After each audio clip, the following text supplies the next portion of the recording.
yes, for those of you who didn't attend today, don't worry. I mean, if you wanted to look back at the webinar or you want to look at it, this is going to be on the website, on my website. But for those who don't want to look at it, that's absolutely fine. But what was mentioned today, very much so, was about how we hear information. There was many things about coding, about what was going into the soul, what was helping the soul, like with our combination lock.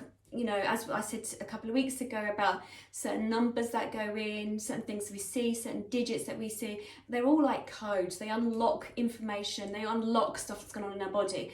And one of the areas I covered today was about sound, how I was told about how when we hear the frequency of sound, that sound actually has like codes attached to it that you know, I said jokingly today, and well, I'm starting to really believe it. Well, I do believe it. I know I feel really bad by saying that, but God was a mathematician and a scientist, my goodness. And before, I've never even said the word God. I can't even believe I'm saying it because I'm not religious at all. But everything has a code and it's all been measured by all these scientists. Loads and loads of scientists have measured everything you can imagine.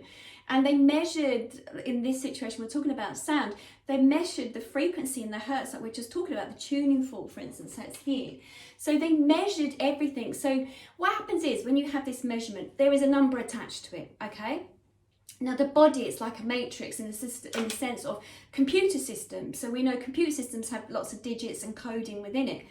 And the more I do this stuff, the more I'm being made aware of is that our bodies, our energy fields around us, everything to do with us has codes within it, okay? I'll do this.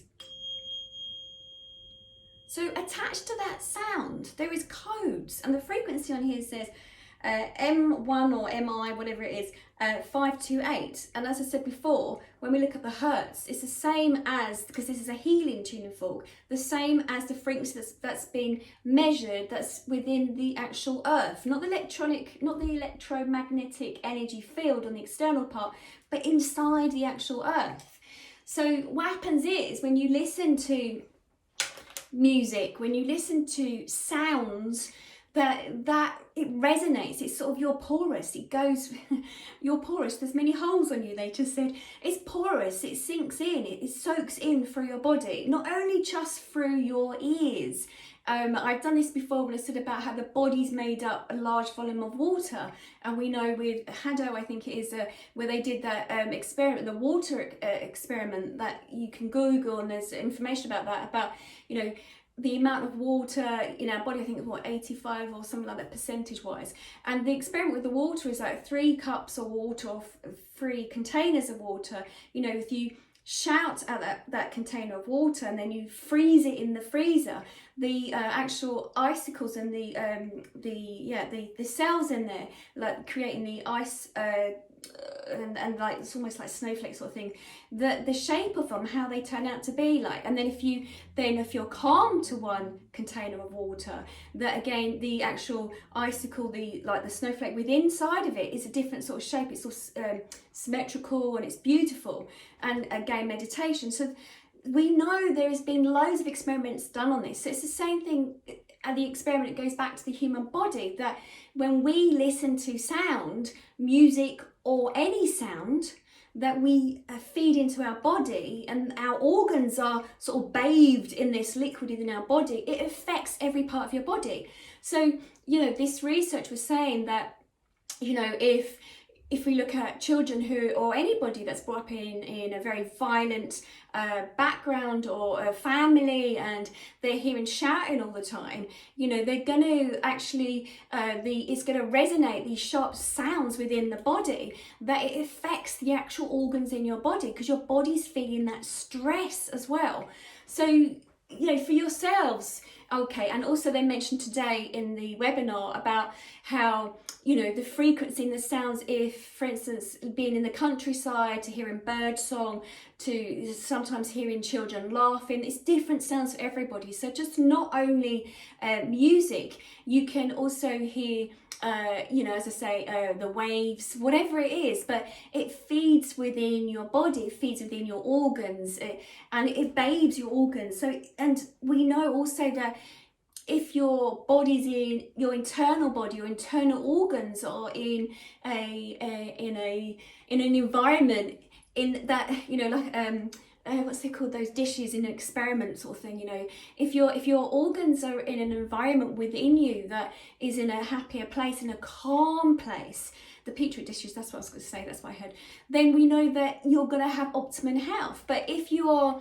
hearing certain sounds that are not on your wavelength sort of thing, if that's not what's feeding you, we know then you can have internal health issues as well. Now, yes, music and you singing at the tone of your voice as well, and it resonates out, the vibrations actually go out, they calibrate you, and also, thank you, this, I said this as well, so they help your internal system, that it works both ways. Okay, thank you. Also, with the tuning fork that I use, as we know, it's the earth frequency.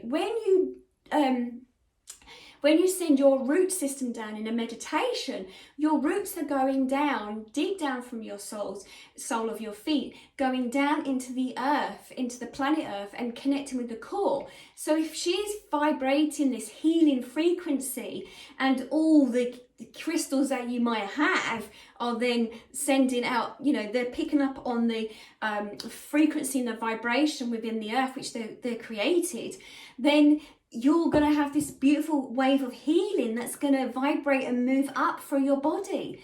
And then that way, then you're connecting yourself. And then if you think of the meditation, then open up universal to your energy fields from there.